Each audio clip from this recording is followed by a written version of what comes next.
काफी बार हमने देखा है कि जब भी क्वार्टर्स के रिजल्ट अच्छे आते हैं तो अगले दिन हमने देखा है कि बाजार में गिरावट होती है। लेकिन कल जो ट्रंप साहब ने एक अच्छा खासा वॉर किया भारतीय इकोनॉमी के ऊपर, जी हां 25% का टैरिफ, तो उम्मीद क्या थी कि भारतीय बाजार बहुत बुरी तरह गिरेंगे और गिफ्ट निफ्टी भी इसी तरह थी कहानी। लेकिन काफी रिकवरी हुई भारतीय बाजार को लेके। तो जो शेयर मार्केट है ना, इसको कभी कभी इस स्टॉक मार्केट को शॉक मार्केट भी कहा जाता है। तो काफी जितने मेरे इन्वेस्टर हैं, खासकर अपने क्लाइंट्स वगैरह भी हैं, काफी व्यूअर्स भी हैं, तो कल जब मैसेज आ रहे थे ना कि संदीप भाई आपने कुछ ऐसे सेक्टर में निवेश करवाए हैं, जी हां डेफिनेटली, और मैंने भी खुद किए हैं, तो क्या उसमें बने रहे? तो मैंने कहा तो देखो, शॉर्ट टर्म के लिए पैनिक हो सकता है लेकिन लॉन्ग टर्म के लिए नहीं। लेकिन यह अंदाजा लगाना बिल्कुल ही मुश्किल था कि इतना ज्यादा भारतीय बाजार रिएक्ट नहीं करेगा। तो यहां इंपॉर्टेंट यह है कि क्या एक्चुअल में रिएक्ट नहीं किया, कि अभी भी लड़ाई जारी रहेगी, क्योंकि हो सकता है कि ऑपरेटर का गेम, आज निफ्टी की एक्सपायरी, कुछ भी हो सकता है।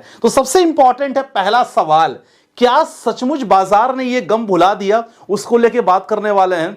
इंपॉर्टेंट अहम लेवल क्या होगा, किस ट्रिगर पॉइंट हमारे लिए बहुत इंपॉर्टेंट होगा, क्योंकि अगर वो ट्रिगर पॉइंट चला तभी हम बाजार को अच्छी खासी तेजी मानेंगे। अगर तो बहुत कुछ है, रिजल्ट्स को लेकर बात करने वाले हैं, और क्या अभी कौन सा खतरा है जिसके बारे में बाजार को लेकर छोटी सी भनक देखने को मिल सकती है, कि अच्छा मौका है। दोनों चीज हो सकता है।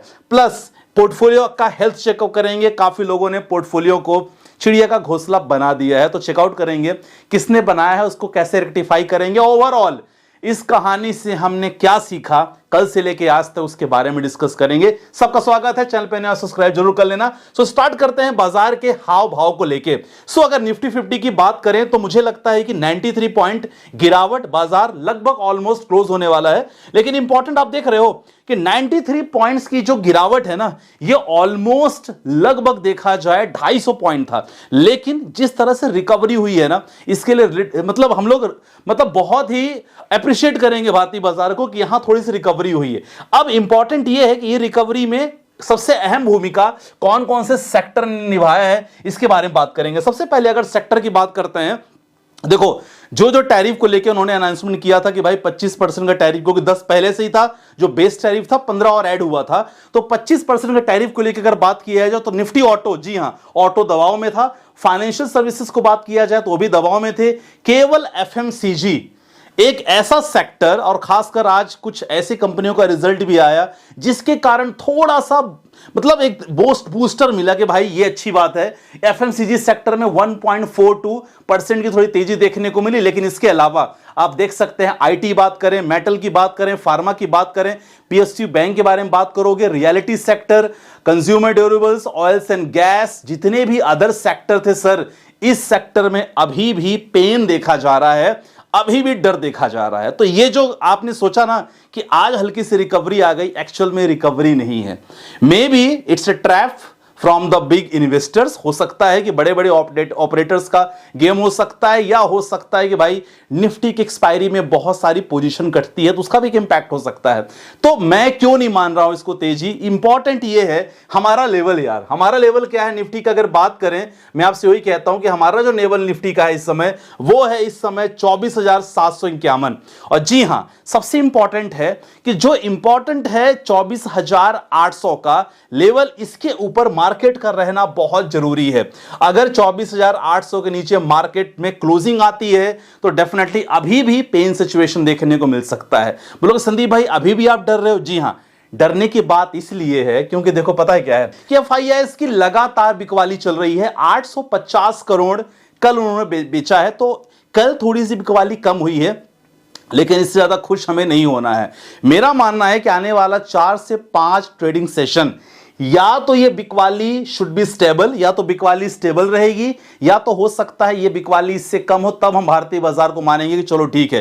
क्योंकि टैरिफ के बाद आज जरूर थोड़ा सा आपको बाउंस बैक देखने को मिल रहा है, लेकिन जब तक आने वाला 3 से 4 ट्रेडिंग सेशन, जो हमारा लेवल कौन था 24,800 के अंदर ही, 24,800 का हमारा एक इंपॉर्टेंट ऐसा लेवल है जिसके अंदर मार्केट का रहना बहुत जरूरी है। खासकर मैं निफ्टी की बात कर रहा हूं, क्योंकि अगर इससे नीचे खिसका तो डेफिनेटली बहुत दूर लेवल जा सकता है। तो एक इंपॉर्टेंट फैक्टर जरूर होगा। और बिकवाली में देखो लगातार कर रहे हैं यार, 42,000 करोड़ की बिकवाली कर दी है।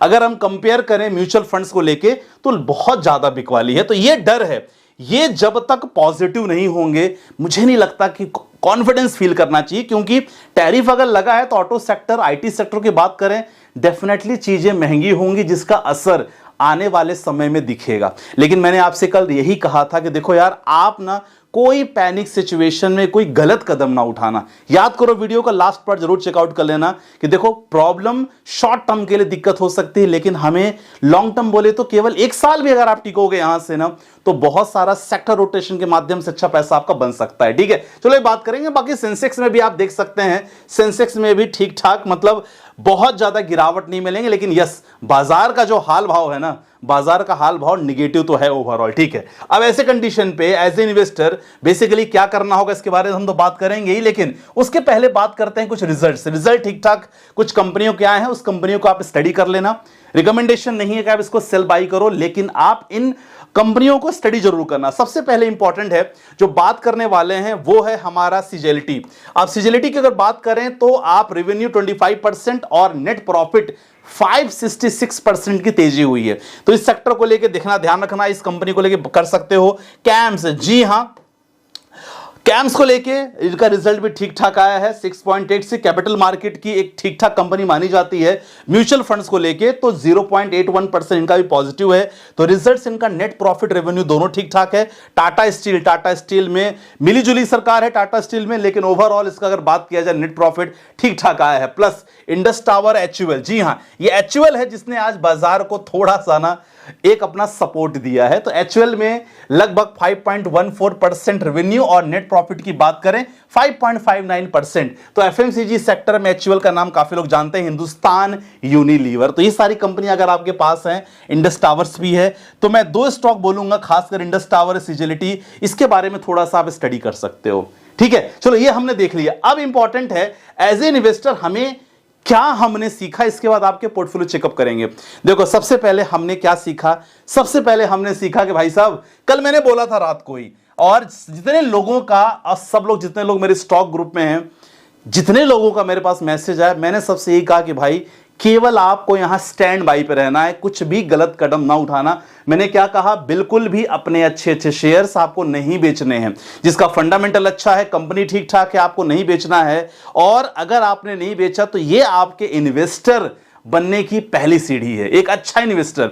तो ये चीज आपको ध्यान रखना है। सेक्टर रोटेशन में ऑलरेडी मैंने बताया, जो लोग पोर्टफोलियो मुझसे बनवाते हैं तो उनका मैंने पोर्टफोलियो हमेशा बनाया है कम से कम 6 to 7 सेक्टर के अलग अलग स्टॉक्स जितने भी हैं उनको प्रॉपर तरीके से मैं बना के देता हूं। डिटेल डिस्क्रिप्शन पे है, अगर आप इंटरेस्टेड होगे डेफिनेटली आप भी प्राइम हिस्सा बन सकते हो। तो सेक्टर रोटेशन इंपॉर्टेंट है कि जितने भी अच्छे सेक्टर हैं सबके थोड़े थोड़े स्टॉक आपके होना चाहिए। कोई एक ही सेक्टर का बहुत सारा शेयर नहीं होना चाहिए। अगर आपके पास 4 लाख का कैपिटल है, कोशिश करो 50-50 हजार के अलग अलग सेक्टर के स्टॉक्स आपके पास होना चाहिए। समझ गए ये चीज? चलो अगला है अब शॉर्ट टू मिड टर्म। जितने लोग सोचते हैं कि भाई मेरा जो मिशन है ना केवल शॉर्ट टर्म के लिए है, मैं उनसे कहता हूं कि देखो, या तो आप मिड एंड लार्ज कैप कर लो, या फ्लेक्सी कैप कर लो, या केवल लार्ज कैप कंपनी पकड़ लो, या बैलेंस एडवांटेज जैसी कंपनियां होती वो पकड़ लो, जिसको हाइब्रिड फंड्स भी कहते हैं। तो ऐसे कंडीशन पे ये चीज आप लगभग कर सकते हो शॉर्ट टर्म वाले। बाकी लॉन्ग टर्म का जो प्लान है 100% आप स्मॉल कैप में जा सकते हो। ठीक है, तो इन चीजों को लेके मैंने लमसम भी काफी लोगों को कह दिया था कि भाई growth large and mid cap में प्लान कर लो, मिड एंड फ्लेक्सी कैप में प्लान कर सकते हो। और सबसे इंपॉर्टेंट है लगातार रिमेन इन्वेस्टेड। ये देखो, ऐसा है ना कि अगर आपको लंबे समय में स्वाद चखना है मार्केट का, पैसा दिखना है कि भाई पैसा बनता है, सर ठीक है, आज शॉर्ट टर्म में एफडी, आरडी की बात करें, post office scheme, definitely corner में बिल्कुल खड़े होकर मुस्कुरा रहे हैं कि भाई क्या हाल चाल है आप लोगों का, शेयर मार्केट वालों। लेकिन इंपॉर्टेंट ये है कि जब आप लॉन्ग टर्म में जाते हो तो म्यूचुअल फंड शेयर मार्केट पे कभी संदेह ना करो। खासकर म्यूचुअल फंड की बात करूंगा, रिटर्न्स अच्छे खासे मिल जाते हैं। तो स्टे इन्वेस्टेड और हमेशा पैनिक फ्री आपको हमेशा रहना है। ठीक है, चलो कुछ आपके पोर्टफोलियो पे आते हैं, देखते हैं क्या हाल किया आपने पोर्टफोलियो का। चलो पोर्टफोलियो देख लेते हैं। संदीप भाई टोटल 18,000 प्रति महीने निवेश करता हूं, पोर्टफोलियो रिव्यू कर लीजिएगा। आप लोग भी भेजते रहो, देखो आप लोग के हो सकता है क्वेश्चन पिक ना हो, लेकिन कभी कभी नहीं पिक होंगे। जिनको तुरंत बनवाना हो तो they can use our consultancy services, but जिनको थोड़ा समय लगेगा आराम से, तो भेजते रहो, लगातार भेजते रहो, क्वेश्चन कमेंट डालते रहो। ठीक है, 18,000 के एसआईपी कर रहे हैं, बढ़िया है। Aditya Birla PSU 1500, mid cap, Axis gold direct plan, दो उन्होंने सेक्टोरियल फंड डाल ले लिया। मोतीलाल का mid and large cap, Nippon small cap, Parag Parikh flexi के। बढ़िया, ठीक है, मैं कोई चेंजेस नहीं करना चाह रहा हूं, बढ़िया है। सजेस्ट कीजिएगा सर कितने साल तक मिनिमम इन्वेस्ट करूं। देखो कितने साल तक तो ये आपका गोल है ना, आपने अगर 10 साल का कुछ प्लान किया है कि मुझे 10 साल में कुछ गोल अचीव करना है, लेकिन मैं हमेशा कहता हूं कि मिनिमम 10 ईयर्स, कभी भी म्यूचुअल फंड को 10 साल जरूर दो। और क्योंकि असली अमाउंट ना 4-5 साल बाद आपको दिखना चालू हो जाता है, आपके कैप मतलब आपके पोर्टफोलियो में आपको दिखना रिटर्न्स चालू हो जाते हैं, लेकिन एक्चुअल में मतलब जो शानदार रिजल्ट दिखता है वो 10 साल तक दिखता है। 10 साल तक मिनिमम होना चाहिए। सर पोर्टफोलियो रिव्यू कर लीजिएगा, एसआईपी 20 सालों के लिए है, 13,000 प्रति महीने की है। Nippon India small cap, Mahindra Manulife, Kotak mid cap, Motilal का mid cap, Parag Parikh flexi cap. Perfect है सर। सौरभ भाई कंटिन्यू चलने दो यार, बढ़िया मजा आता है कि आप लोग ना पोर्टफोलियो खुद से बना रहे हो, मतलब ज्यादा टेंशन मुझे नहीं है कि भाई पोर्टफोलियो रिव्यू करना है, तो बड़ा अच्छा लगता है। कॉम्बो बनाओ, कोई डाउट हो तो पूछ लिया करो। अगला क्वेश्चन है सर, धर्मेंद्र सिंह नाम है, हर वीडियो देखता हूं sir, thank you so much. उन्होंने लिखा है कि बहुत अच्छे से समझाते हैं। पोर्टफोलियो रिव्यू करना है, एज 36 साल है, टोटल अमाउंट 13,500 है, 12 से 15 साल का गोल है, बहुत बढ़िया। मिड कैप में मोतीलाल, निपॉन, क्वांट, 3 है आपके पास, 3-3-6, आप केवल 2 रखो और दोनों में 3-3 डालो, ज्यादा हमें निवेश नहीं करना है, मतलब ज्यादा फंड नहीं रखना है। स्मॉल कैप में टाटा और बंधन, ठीक है, दोनों रहने देना, ठीक है। एसबीआई बैलेंस एडवांटेज हमने 1500 ले लिया, बहुत बढ़िया। सर कभी कभी डाउन मार्केट में मंथली 10,000 रुपीज तक लमसम भी कर लेता हूं, बहुत बढ़िया है। यही तो अच्छी बात है कि डाउन मार्केट में आपको एनएवी आपको सस्ती मिलती है, कर लेना चाहिए। अगला क्वेश्चन सर, पोर्टफोलियो रिव्यू कर लीजिएगा, मंथली एसआईपी 21,000 है, बहुत बढ़िया, 13 से 15 साल। पराग पारिक में किया है, एचडीएफसी में किया है, मोतीलाल में किया है, बंधन है, टाटा स्मॉल कैप है, निपॉन इंडिया मल्टी कैप है, axis Nifty 500 momentum index fund, ठीक है, बहुत बढ़िया, चेंजेस नहीं लगेगा। बस इसके बाद जो भी आप निवेश करो, कोशिश करो इतने फंड में रखो, ज्यादा आपको लेने की जरूरत नहीं। तो माय डियर फ्रेंड्स, आज की वीडियो में आपको क्या लगता है भाई कि ये एक्चुअल में रिकवरी है कि भाई एक ट्रैप बनाया जा रहा है? तो मुझे तो अगर मेरा पर्सनल बोलोगे तो मुझे ये रिकवरी नहीं लग रही है अभी।